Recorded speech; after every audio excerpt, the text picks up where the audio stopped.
Selamat pagi saudara, senang sekali redaksi 33 kembali hadir. Kali ini bersama saya Rosmi Rahma, sejumlah informasi penting akan kami hadirkan untuk Anda dan berikut di antaranya.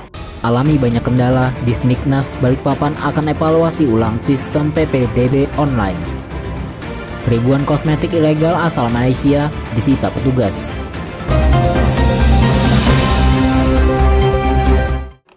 Meski secara umum pelaksanaan pendaftaran peserta didik baru atau PPDB melalui sistem online berjalan lancar dan tidak ada gejolak, namun Dinas Pendidikan dan Kebudayaan Kota Balikpapan mengakui masih terjadi kekurangan, terutama pada website yang kerap terjadi gangguan atau error dan membuat orang tua siswa kesulitan untuk mengakses dan memantau peringkat anak mereka. Sehingga sistem ini akan dievaluasi secara menyeluruh, termasuk website yang dimiliki Dinas Pendidikan. Selain itu, kurangnya sosialisasi kepada orang tua siswa juga masih menjadi kendala, karena tidak sedikit yang tidak memahami sistem online yang diterapkan, sehingga orang tua harus datang ke sekolah. Evaluasi kita tahun ini karena perpal itu tidak dilakukan di sekolah lagi, sehingga sistemnya memang agak berat menyusunnya, sehingga kita harapkan nanti ke depan kita perbaharui kembali supaya kamar-kamar di jalur-jalur itu sudah difikskan di dalam sistem. Nah, kemarin mengolah kembali gitu loh. Jadi misalnya akan dikeluarkan R1 dari RZ itu harus diklik kembali. Nah, itu memerlukan waktu. Dinas Pendidikan Kota Balikpapan pada tahun ini menerapkan PPDB berbasis online sebagai upaya untuk menghindari perkumpulan atau keramaian di sekolah di tengah pandemi COVID-19. Dari Balikpapan, Muhammad Idris, tim Kaltim TV melaporkan.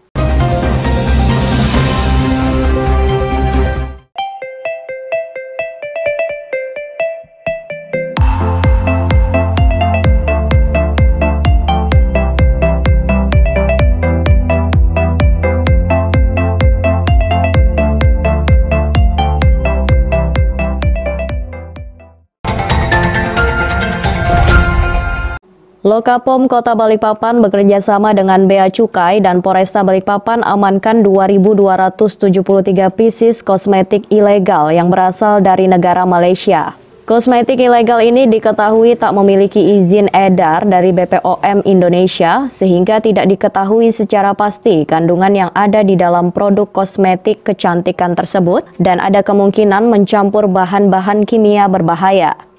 Modus operasi peredaran kosmetik ilegal ini dengan cara mempromosikan melalui media sosial dan masuk ke Indonesia menggunakan jalur ekspedisi melalui Kalimantan Utara ke Kalimantan Timur. Lokapom Kota Balikpapan menaksir produk kecantikan ilegal ini mencapai 300 juta lebih. Dari hasil operasi gabungan dan pemeriksaan didapatkan temuan produk kosmetik tanpa izin edar sebanyak 18 item dan sebanyak 2.273 pieces. Total taksiran yang di Balikpapan sekitar 344.801.000. Sementara itu, Lokapom Balikpapan dan Bea Cukai serta Polresta Balikpapan masih lakukan pengembangan terhadap kosmetik ilegal tersebut. Saat ini ada 4 orang saksi sebagai alamat penerima paket kosmetik ilegal diminta keterangan sebagai saksi. Dari Balikpapan, Muhammad Idris, tim Kaltim TV melaporkan.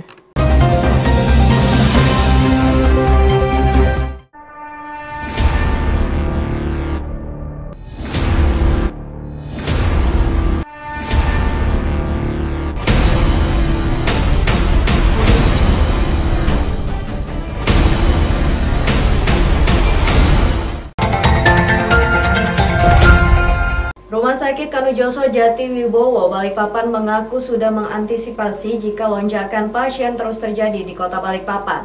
Saat ini, daya tampung maksimal RSKD Balikpapan mencapai 80 pasien dan telah terisi 20 pasien COVID-19. Meski di Kota Balikpapan jumlah pasien COVID-19 masih terus alami peningkatan, Rumah Sakit Kanujoso Jatiwibowo Balikpapan mengaku telah melakukan langkah-langkah antisipasi. Langkah antisipasi yang dilakukan RSKD Balikpapan dengan menyediakan 4 ruang, 32 kamar, dan 80 tempat tidur. Menurut data yang dimiliki RSKD Balikpapan, saat ini jumlah pasien yang dirawat berjumlah 20 pasien positif COVID-19 dan masih bisa menampung 60 pasien lagi. Saat ini Kanujoso masih bisa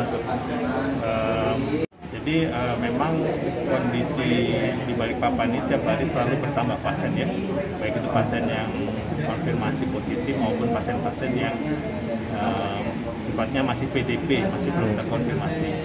Nah, Rumah Sakit Balikpapan, Rumah Sakit Kanojoso Jatiwibowo Balikpapan sudah menyiapkan ruang perawatannya sebanyak 4 ruangan dengan kurang lebih sekitar 32 ruangan ya. Dengan jumlah tempat tidur total 80 tempat tidur di luar ruang ICU. Di ICU sendiri kita sudah menyiapkan 7 tempat tidur untuk ruang ICU-nya. Sementara itu, masa rawat pasien rata-rata berkisar 1 minggu dan paling lama dirawat mencapai 2 bulan. Saat ini, RSKD Balikpapan telah memiliki alat tes cepat monokuler atau TCM. Muhammad Idris melaporkan dari Balikpapan.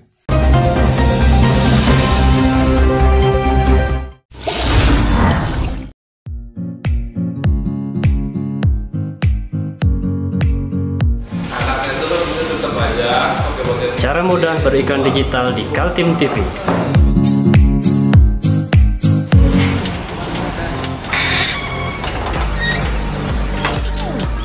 Yang pertama, jadilah sahabat Kaltim TV.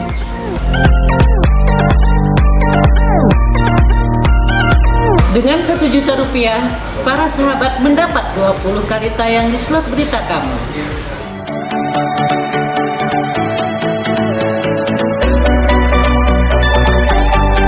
Dengan 20 detik dapat menjangkau 20.000 penonton.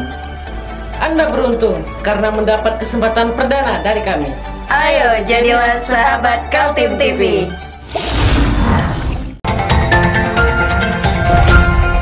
Ratusan pedagang pasar Pandansari mengikuti tes swab massal yang dilakukan Pemkot Balikpapan. 800 alat tes swab disiapkan secara gratis.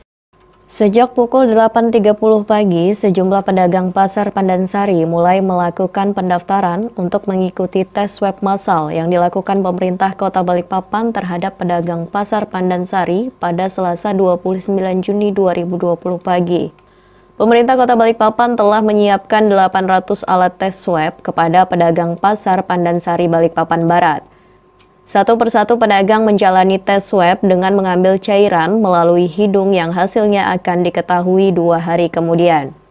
Pedagang yang mengikuti tes swab mengatakan dirinya tidak merasa takut saat dilakukan tes swab, bahkan hal ini dirasa baik untuk semua pedagang yang ada di pasar tradisional Pandansari Balikpapan Barat. Bu, gimana Bu dengan adanya tes swab di pasar Pandansari ini Bu? Khawatir atau takut Bu? Enggak takut. Kalau dulu tes darah juga enggak takut. Bu, gimana tadi tes swabnya Bu? Ya, cuman geli-geli aja. Geli, ya. Bu, sejak adanya virus corona, di mana Bu penjualan di pasar Pandansari? Itu enggak ada sebenarnya Om, cuman orang jatuh aja kepleset. Yang kemarin itu meninggal itu orang sudah sakit lama, Omnya di atas itu. Cuma pas tadi dicucuk agak nyeri. Agak nyeri ya? Iya. Pak sempat khawatir nggak Pak tes swab Ya? ini? Sempat khawatir nggak Pak?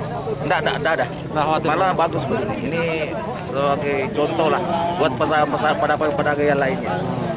Terus buat pasar-pasar yang lainnya juga. Sementara itu, Wali Kota Balikpapan Rizal Effendi menyebut tes swab dilakukan untuk mendeteksi secara dini terkait COVID-19 sehingga tidak ada lagi pedagang yang terpapar COVID-19.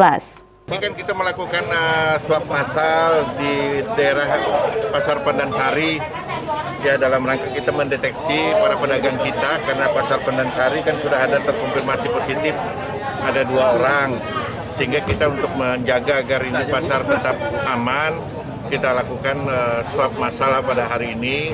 Ya, mudah-mudahan semua pedagang bisa ikut, karena kita siapkan lebih 500 nih, kita mengerahkan lebih 20 petugas, ya sudah kita latih petugasnya dengan di Rumah Sakit Kanojoso, dan ini penting gitu. Saya mudah-mudahan masyarakat pedagangnya punya kesadaran yang tinggi untuk melakukan swab. Saya senang tadi ibu-ibu duluan dan semuanya tenang, tidak ada yang sakit ternyata seperti itu. Rizal berharap pedagang memiliki kesadaran tinggi dan semua bisa mengikuti tes swab massal. Jika terdapat positif, maka pasar Pandansari sementara waktu akan ditutup hingga pasar steril kembali. Dari Balikpapan, Muhammad Idris, tim Kaltim TV melaporkan.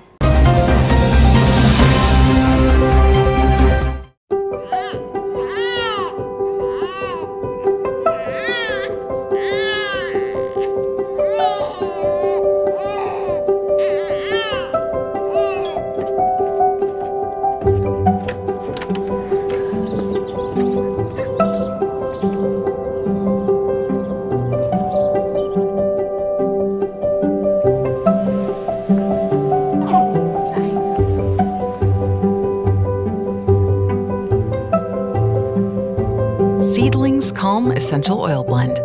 Turn restless bedtimes into restful ones.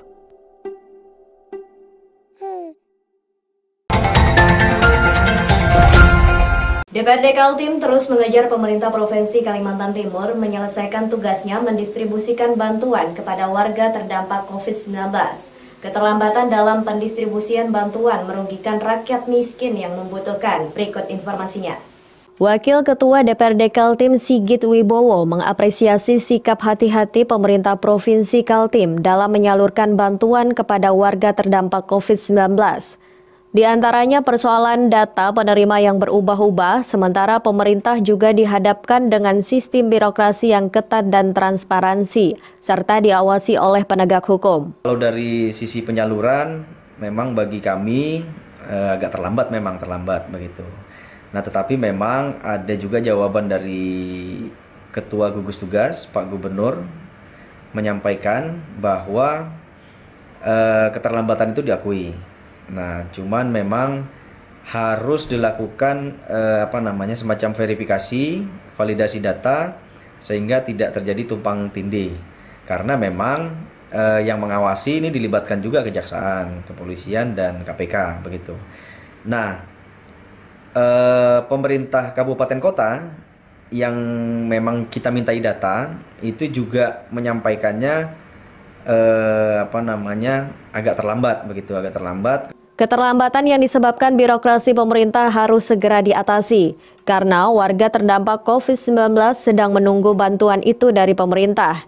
Ditambah lagi soal perlunya langkah dalam pemulihan ekonomi, di mana penyaluran bantuan berupa uang tunai dari pemerintah kepada warga membuat peredaran uang di masyarakat semakin besar. Kami DPRD Provinsi Kalimantan Timur meminta kepada pemerintah untuk segera setelah selesai verifikasi dan validasi segera menyalurkan bantuan tersebut kepada masyarakat itu.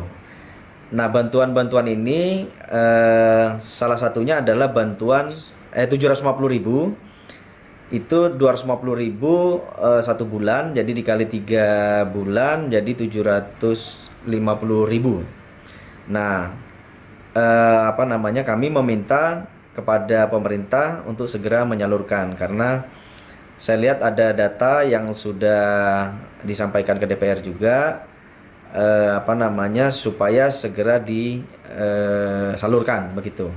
Bantuan bagi warga terdampak COVID-19 dari Pemprov Kaltim sebesar 250.000 per bulan dan diberikan selama 3 bulan sehingga setiap warga mendapat 750.000. Sementara dana refocusing yang disiapkan pemerintah Kaltim untuk penanganan COVID-19 termasuk bantuan sudah siap 500 miliar rupiah. Tim Kaltim TV Hardin melaporkan.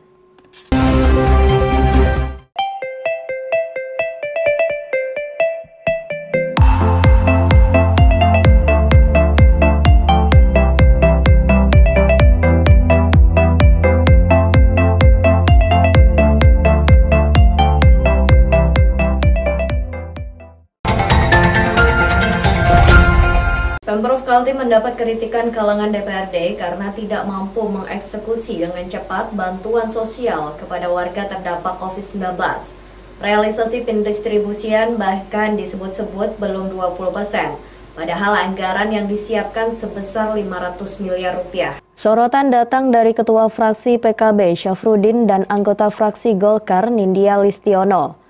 Pada periode pertengahan bulan Juni, berdasarkan informasi yang mereka kumpulkan, realisasi anggaran refocusing yang diperuntukkan bagi penanganan COVID-19, termasuk bantuan untuk warga belum 20%. Diberikan kewenangan untuk menggunakan sepenuhnya, tetapi ada tetap proses monitoring dari kita.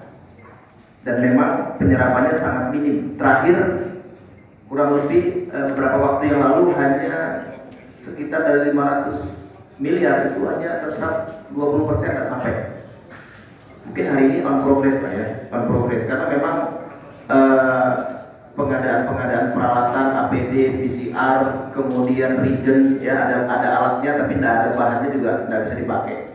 Sehingga kemarin alhamdulillah kita sudah monitoring itu sampai dengan PCR-nya hadir, kemudian ada namanya reagennya juga. Menanggapi kritikan itu, Gubernur Kaltim Isra Nur memberi jawaban Pemprov memegang prinsip kehati-hatian.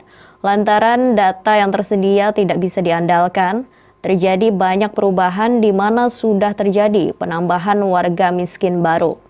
Memang kita harus hati-hati, nggak bisa kita buru-buru, nanti kita ada masalah, kita dikayungi atau diikat oleh aturan-aturan. Ya, kita kan kerjasama dengan pihak-pihak terkait. Ya. Kita diawasi oleh BPK,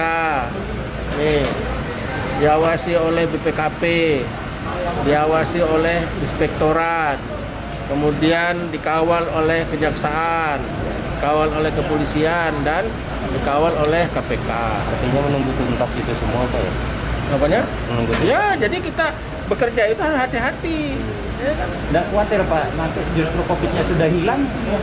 Ayo bagus, udah jadi, berarti ini kumpul lagi duitnya. Kalau COVID-nya sudah hilang kan nggak masalah. Anggaran hasil refocusing dari APBD Kaltim yang disetujui Pemprov dengan DPRD sebesar 500 miliar rupiah. Peruntukannya selain melengkapi peralatan medis dan penyembuhan pasien positif di rumah sakit, juga untuk membantu warga yang terdampak ekonominya. Kepala BPK Perwakilan Kaltim Dadek Nandemar memperkirakan pada bulan September sudah dilakukan audit atas realisasi anggaran refocusing. Dia setuju dalam hal penyaluran bantuan yang mengandalkan data harus hati-hati. Kalau saya lihat Pak Gub ini hati-hati karena pertama-tama itu data. Data itu saat ini masih belum dapat diandalkan. Ada beberapa yang kurang karena itu tadi ditambahkan bahwa adanya penambahan orang ya yang seharusnya masuk di dalam daftar tetapi tidak, atau sebaliknya. Sehingga itulah kehati-hatian beliau harus menginventarisir terlebih dahulu. Jadi mungkin basisnya adalah mana yang bisa diandalkan data itu yang disalurkan. Yang terlambat itu yang pasti yang tidak ada datanya. Nah, ini harus butuh penanganan secepatnya. Tim Kaltim TV Hardin melaporkan.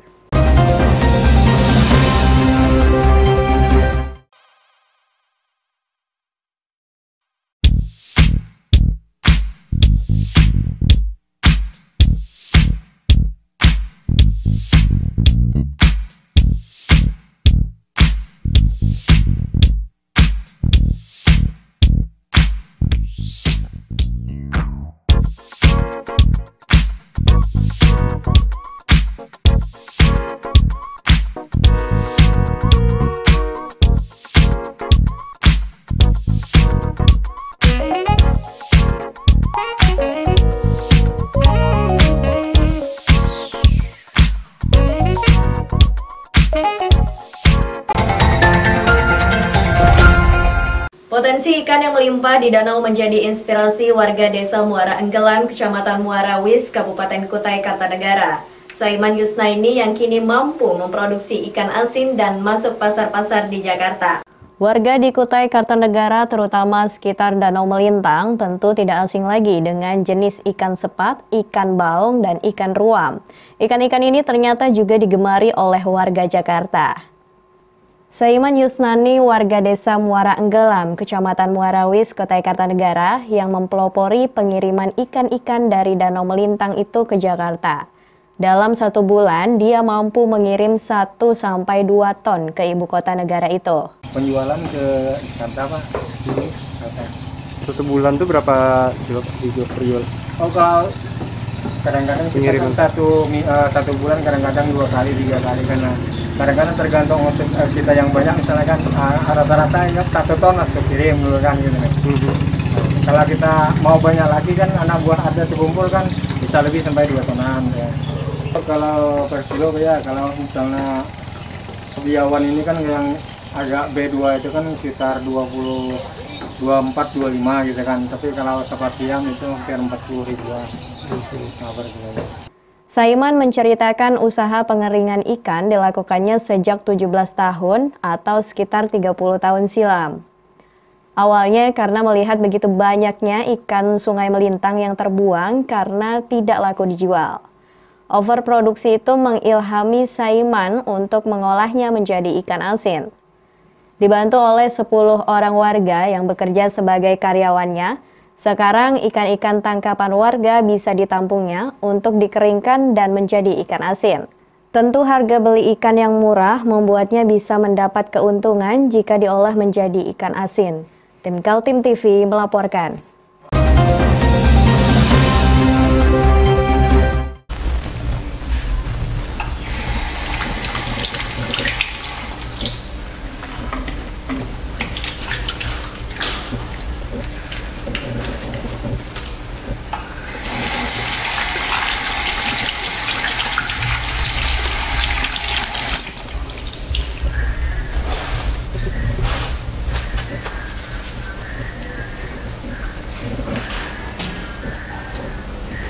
Meskipun di rumah saja, kita tetap selalu menjaga kesehatan, cuci tangan, menggunakan hand sanitizer. Ingat, mulailah dari diri sendiri. Verifikasi faktual persyaratan calon Bupati Kutai Timur dari jalur perseorangan mulai dilaksanakan 27 Juni lalu. Komisi Pemilihan Umum menerapkan new normal kepada petugas verifikasi, yaitu melengkapi dengan alat pelindung diri atau APD. Satu-satunya calon perseorangan atau calon independen di Kutai Timur, pasangan Abdal Nanang Al-Hasani dengan Rusmiati, mereka telah lolos tahap verifikasi administrasi dengan menyerahkan sebanyak 25.653 foto KTP kepada KPU yang bersumber dari warga 18 kecamatan. Agenda verifikasi faktual semestinya sudah dilaksanakan KPU pada bulan Maret lalu, namun karena situasi pandemi COVID-19, kegiatan KPU dihentikan, baru dilanjutkan lagi pada pertengahan Juni. Jadwal baru KPU verifikasi faktual digelar hingga 12 Juli. Berbeda dengan sebelum ada pandemi, kali ini petugas KPU di kecamatan sampai kelurahan dan juga tim verifikasi faktual dilengkapi dengan alat pelindung diri atau APD. KPU sudah menerima APD dan didistribusikan ke 18 kecamatan. APD atau alat pelindung diri untuk petugas yang akan melaksanakan verifikasi faktual. Ini tahapannya kan sudah memasuki tahapan verifikasi faktual dan sesuai dengan peraturan KPU terkait, kita juga sebagai penyelenggara yang mematuhi protokol COVID sebagai pencegahan penularan COVID-19 ini, maka petugas kami juga harus dilengkapi dengan APD dan hari ini sudah datang semua, insya Allah siaplah untuk dipakai oleh petugas kami. APD yang digunakan petugas mengikuti protokol kesehatan new normal berupa masker, hand sanitizer, termogan, sarung tangan, face shield, sabun cuci tangan, disinfektan, serta tisu dan bak plastik. Tim Kaltim TV melaporkan.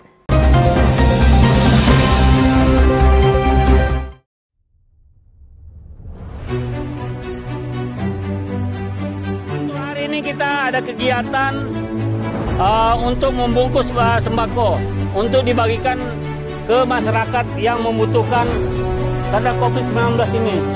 Semoga kita sukses semua. Harus kerjasama yang bagus. Pancasila! Pancasila!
Masih bersama saya Rosmi Rahma, kembali kami sampaikan dua berita utama Kaltim hari ini. Babin Kamtibnas terima pin emas dari Polri pada peringatan Hari Jadi Bayangkara ke-74. Truk muatan beras terguling di sebuah jalan menanjak di Balikpapan.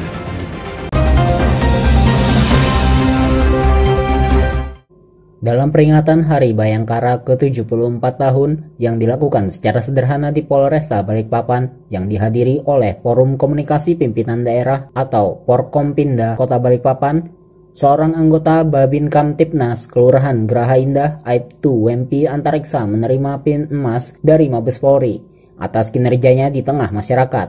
Pin emas ini langsung disematkan oleh Kapolresta Balikpapan, Kombes Pol Turmudi.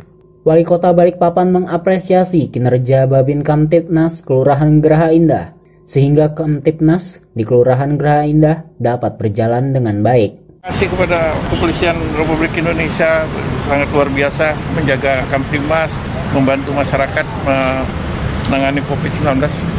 Dharma baktinya luar biasa.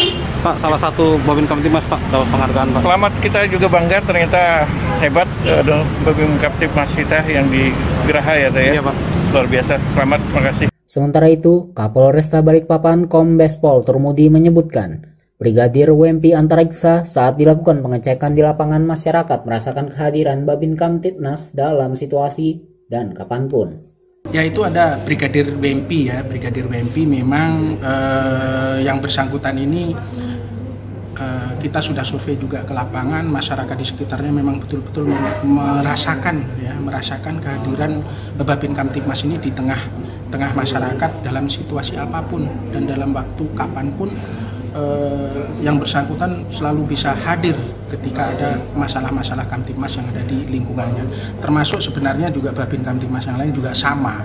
Cuman karena memang ini ada proses, kemudian ada penilaian dan lain sebagainya, alhamdulillah Polresta Balikpapan ada satu perwakilan yang juara 1 tingkat Polda dan diajukan ke Mabes Polri, sehingga juara 1 di masing-masing Polda itu dapat pin emas dari Bapak Kapolri. Ini suatu penghargaan yang luar biasa, bisa juga untuk memotivasi anggota, ya, memotivasi anggota supaya bekerja lebih bagus dan kehadiran di masyarakat akan lebih banyak.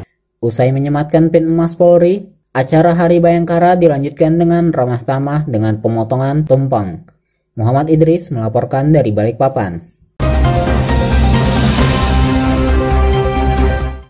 Diduga mengalami masalah pada bagian persneling, sebuah truk bermuatan beras gagal menanjak di kawasan Jalan Sungai Ampal, Balikpapan Utara, dan terguling pada hari Rabu siang.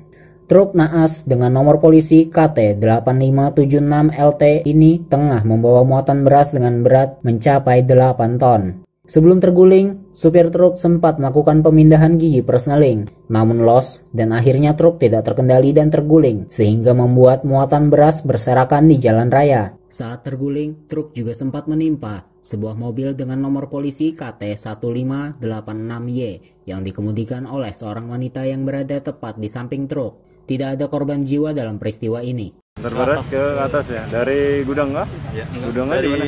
Karyangau. Oh, dari Karyangau. Ya. Ke atas di mana? Di daerah sini? Di Beler? Ya. Berapa banyak? Ada kalau 10 ton? Kalau berapa banyak nggak tahu, kata teman saya 8 ton muatannya. Nah, jadi naik tanjakan ini kayak apa kesannya tadi? Jadi naik tanjakan? Mau ngoper gigi satu, masuk sudah, tapi kita jalan hancur giginya. Hilang gitu nah. Los gitu ya? Ya. Jadi mundur? Mundur ya. Mundur terus sempat naik trotoar situ kah atau bagian jalan? Nabrak trotoar tapi naik kebalik gitu nah. Kebalik kena mobil di sebelah ini ya. Posisi truknya ini kan paling depan tadi Pak, jalur sebelah kanan. Saya dari bawah situ udah kelihatan karena udah macet kan. Oh, kelihatan nih truk ini. Jadi saya sudah langsung ambil jalur sebelah kiri karena saya memang mau ke kiri kan. Nah, posisinya truk yang itu di belakang truknya ini. Oh, iya. Nah, pas saya di sini truk ini tiba-tiba nyalip. Ganti haluan. Oh, berarti saya pelan kan. Nah, saya nggak tahu kalau posisinya ini temundur, nggak tahu karena kehalang itu. Oh, nggak lihat ya. Ini lambat nyalipnya. Tiba-tiba ini kok tiba-tiba udah temundur-mundur, saya mau apa? Mau ganti posisi nggak bisa, di belakang udah penuh mobil. Ya udah akhirnya diem di situ nungguin truk ini lewat, taunya dia terbalik ke saya. Untuk menghindari kemacetan, petugas dari Polresta Balikpapan dan masyarakat membantu untuk kelancaran arus lalu lintas agar tidak terjadi kemacetan. Muhammad Idris melaporkan dari Balikpapan.